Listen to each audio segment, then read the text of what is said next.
All right, good morning, good evening, good afternoon, ladies and gentlemen. This is YouTube. This is Pastor Dow. We're going to continue on with the series, Biblical Israel. This is part 7 right here. Now, this is going to be very painful, especially for the black people in the Americas who are literally from Judah, Benjamin, or either Levite.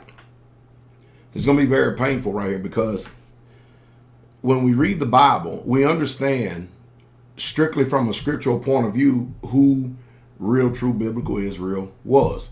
I mean, I understand that all nations, including the Gentiles, the seed of Japhet, as well as Hamites, everybody, I don't know what it is about this fetish of all of a sudden everybody wants to adopt and be, listen to me for a second, the family of Israel, simply because they know that the creator of the universe calls them his people. As a matter of fact, over in Exodus, let's go there for a second.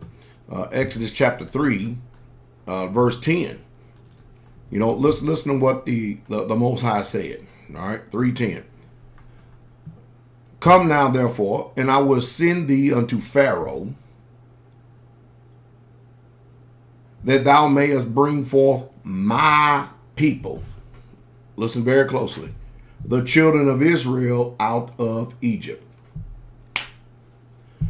The creator of the universe himself has already defined Israel as his people. And again, the deception is that when we read this, because we have no scholarship, we're ignorant of geography, we're simple as hell, and we just literally do not understand history, we automatically assume that the whites are Israel, and they're not. They never have been and never will be.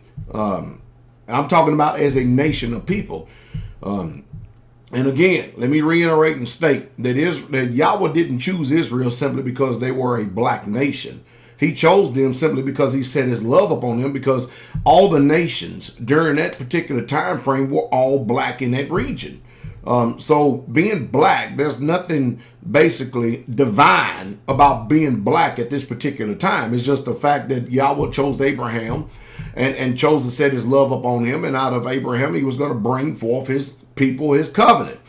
And of course, you know, when we're dealing with racism on every end nowadays, you know, it's just utterly amazing. But this replacement theology is going on. That's why it's comical. It's literally laughable when you get these white messianics trying to sit up and teach the history of my people and stuff, but they're wanting to practice replacement theology.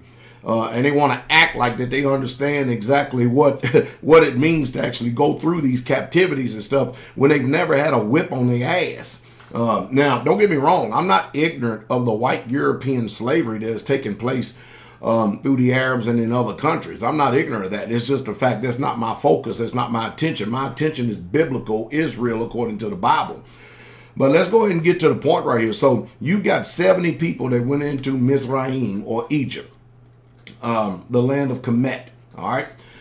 And these are one family. And they're all black people, okay? And then they end up being 1 million and something people in a period of time. And then Yahweh sent forth his deliverer, Moshe or Moses, to deliver his people. His people are not the seed of Japhet or the Gentiles or the Hamites. And you can make that racial all you want or do whatever you want to do with it. It's still not going to change the truth. But when you look at the condition of the black people in this earth today that are scattered to all four corners parts of the earth, especially the Hebrew Israelites, it's hard to miss the fact when you look at the warnings that Moses given his people. It's hard to miss the fact when you look at the scattering that we are in every nation and stuff, and you look at the plight, and we're not the head. We're literally the ass. It's hard to miss the fact that all the curses and all the warnings that the prophets has given to my people, it's written there in the book.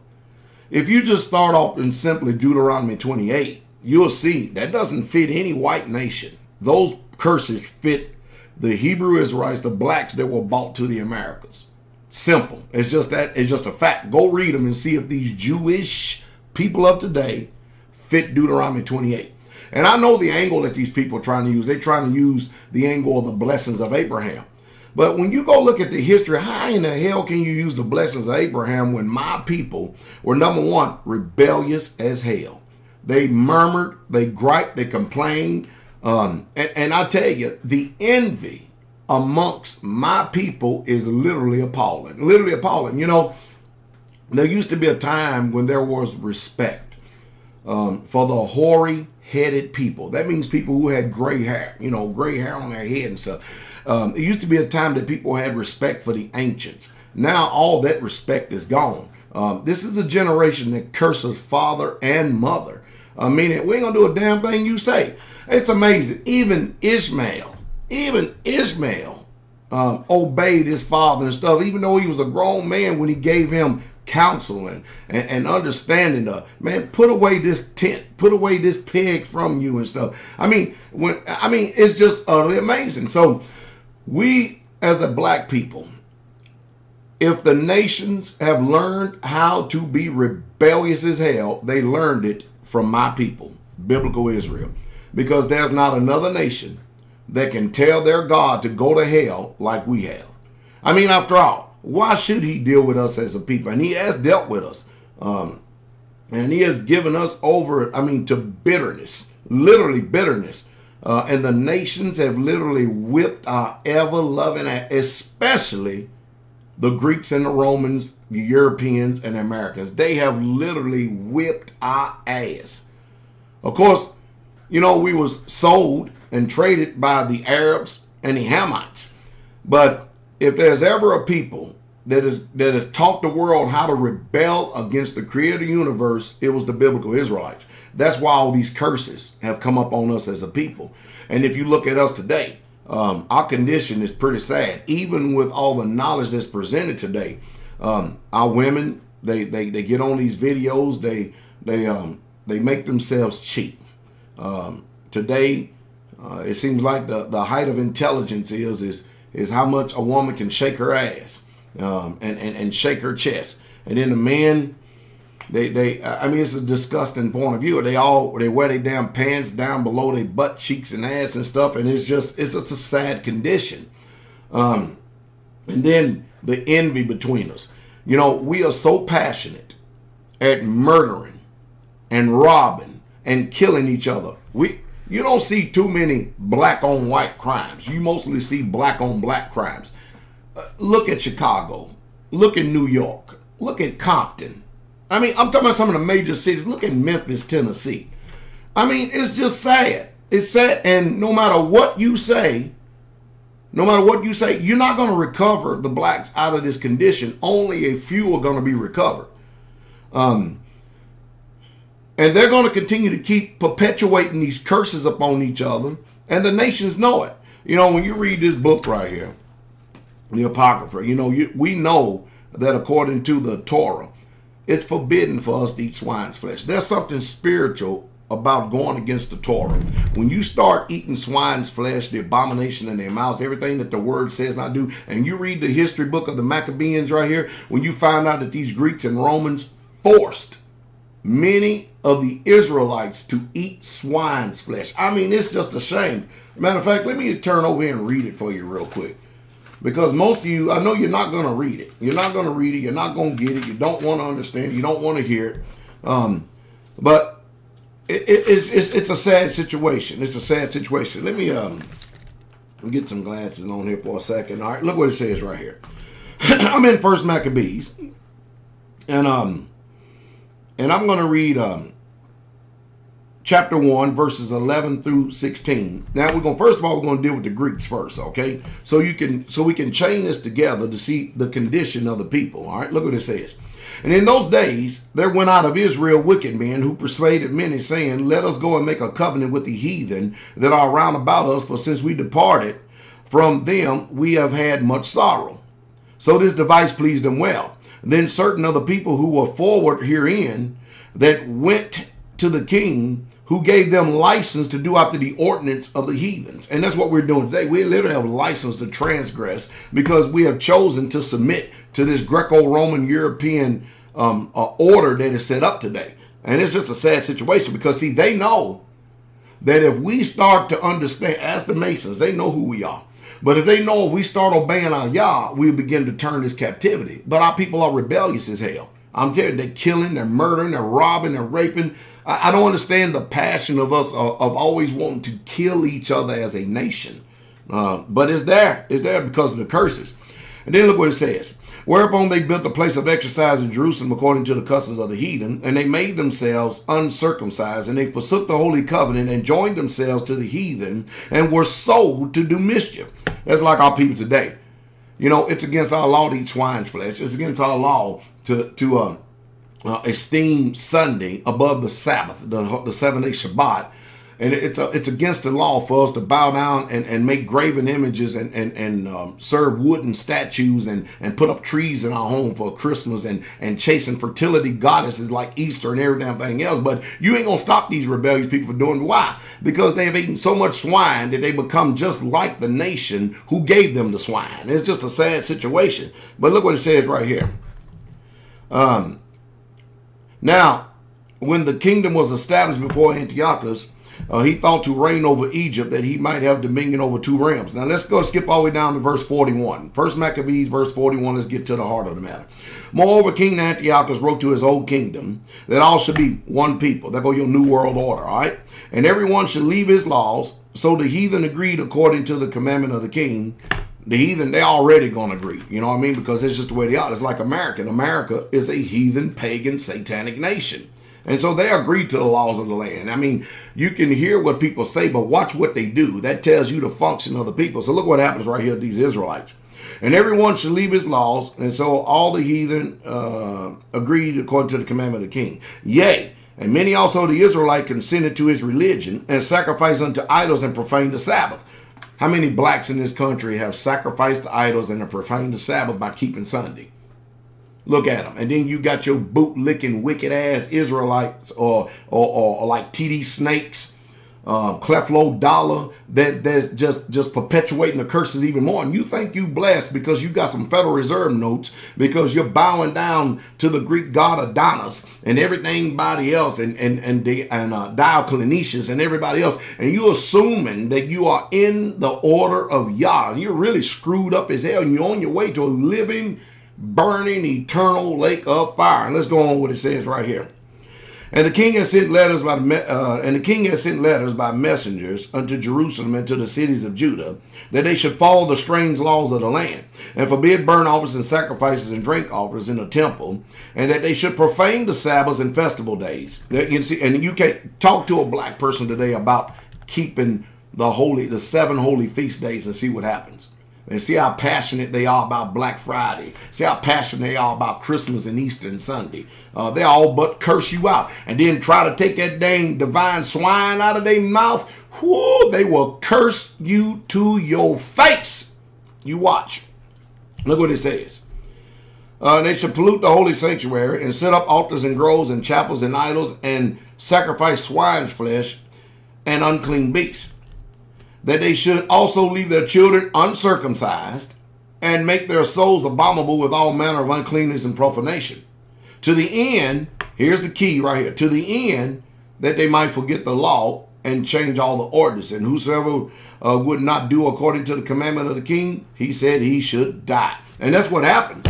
And many of the Israelites, and in this country, when you've been robbed of a knowledge of self, first of all, you were bought over here, you're illiterate. It was a law even forbid you to read and write. I mean, my people have been hung, lynched, robbed, just in this country right here for reading and writing. There's still slavery going on today. As a matter of fact, I keep telling people we're in a greater slavery right now, in a greater captivity than we ever have been. It's just, it was physical then, it's spiritual now. And it's hard trying to wake people up. And so, you know, since our people despise the laws and statutes and commandments, not only did it open up salvation to other nations to be able to come into this thing, but he's going to recover some of the Israelites. And so these people who are practicing racism and discrimination and stuff by saying that other nations cannot come into this covenant and be Israel is a farce. It's a lie. But the thrust of this message is this. There's too much envy that goes on amongst our people. I mean, after all, I'm an authority figure in this. And you get people that know 2 scriptures, and they think that they can just come and all of a sudden circumvent and challenge someone who's been, I don't only just preach this, I live this. And when you live this, there's a greater understanding to this. That's the reason I don't live in a city. I don't live in a city. There's a reason why I don't live in a city, because I've obeyed what the book says. I understand what the book says. And now I used to live in a city. I don't live in a city. I hadn't lived there in 25 years. Now I live out here in this country, and I understand even more so, number one, what it means to be a shepherd. I understand more than anything, because the reason why I got the TV out of the house, I understand what it means to deliver the people. I guess that's the reason why the fathers allow me to heal the sick, cleanse the leper, raise the dead, and cast out devils, because I'm obeying him. But, you know, being full of Gnosticism and knowledge, and then using this knowledge to beat up on everybody else when you still in the same condition, the same place they are, is ridiculous. Because it's obvious that y'all's going to destroy the cities. And these people who are preaching to you, who claim to be Israelites, and they don't have any solution for your deliverance. And I know that this is not our deliverance, that the Most High is going to change us in a moment of a twinkling of an eye at the last trump. But he tells us certain things we need to do. There's a blueprint that is laid out that tells us what he need to do. And we need to start asking ourselves, why do these people not teach our people to get out from under this, since everything is the white man, the white man, the white man, the devil, the devil. I'm going to tell you something right now. Let's start from the very beginning. Even before the white man even came on the scene, the greatest devils I ever known come from my own people. Look at Korah, Dathan, and Abiram. Look at Cain. Look at all the death, hell, and destruction just my people in itself. Look what my people did to one of their own, yourself. And if y'all didn't turn that thing into a blessing, what kind of condition would we be in? We're in a bitter bondage because we're rebellious as hell. The earth opened up and swallowed us up because of the rebellion against authority. And we still have that same envy, that same bitterness, and that same jealousy today, because people believe themselves to be some type of authority figure, but yet they do not have the Most High backing them up. And there's no confirmation that the Most High is actually dealing with these people, because there's no power, literally no power. So I told you, I know many of you going to get upset at this, especially you blacks. But the bottom line, you're rebellious as hell. You're rebellious as hell. And the women, you ain't looking for holiness. That's why you still look like the nations. Men, you can't take care of your families because you busy, want to show your ass and everything, and want to be like Hollywood and want to worship the devil. It's a sad situation. It's just a very sad situation. So our condition is warranted. You're not going to get me to fight against the nations when Yahweh put us in under the captivity of these nations because of our rebellion. I'm not bitter against these nations for doing what they said he was going to do. The Most High is going to take care of that. I'm responsible about what I can take care of right now, while knowledge, wisdom, and power is in my strength and in my hand, and that I'm going to do. But I'm telling you, when you get a lot of these people out here that want to incite rage and incense rage on you, and get you all stirred up to cause you to be bitter against the nations who y'all raised up against us because of our rebellion against him. You better be careful. You better be really careful and stuff, unless you find yourself fighting against the Most High. We're not the ones that's going to actually turn around and whoop up on these nations until the proper time, because Yah is the one that's going to destroy these nations, and he's going to save the preserved of Israel. And you better believe that's the truth. But you black people, I'm telling you, all this damn rebellion, all this stiff neck, all this stout-heartedness and stubbornness, and then the bad part, you false teachers, you false prophets, you vainly puffed up, mama called, daddy sent people who ain't got a lick of divine confirmation behind you to show that Yahweh sent you. At least Moses proved that y'all sent him, because he gave the people signs. And he ain't changed his program. And so people try to diminish that today. Studying, researching is not going to prove that you're an Israelite. It's not going to prove that Yahweh is with you. And that's the reason why you never hear these people talking about healing the sick. Everything, the white man, white man, white man. You never hear them talking about casting out devils. The white man, he the devil, the white man, the white man, the white man. I mean, it's just damn, it's nonsensical as hell. It's stupid. It's just stupid as hell. That's everything. White man, white man, white man, white man, white man, white man, white man. When you're going to start taking personal responsibility for your own captivity and stop all this damn rebellion and blame shifting and finger pointing, and say the reason why that we're in the condition we're in is because we are rebellious as hell. We are a stubborn, stiff-necked, stout-hearted, rebellious people. And y'all ain't even doing a damn thing about it because our condition is so messed up. Well, we've been robbed of a knowledge of self. Right, because we rejected the laws, the statutes, and the commandments. Whew. Anyway, I think I've said enough on this, and hopefully that we're heading on. It looks like we're climbing that way, heading towards the renewed covenant. Anyway, y'all have a blessed day. King come.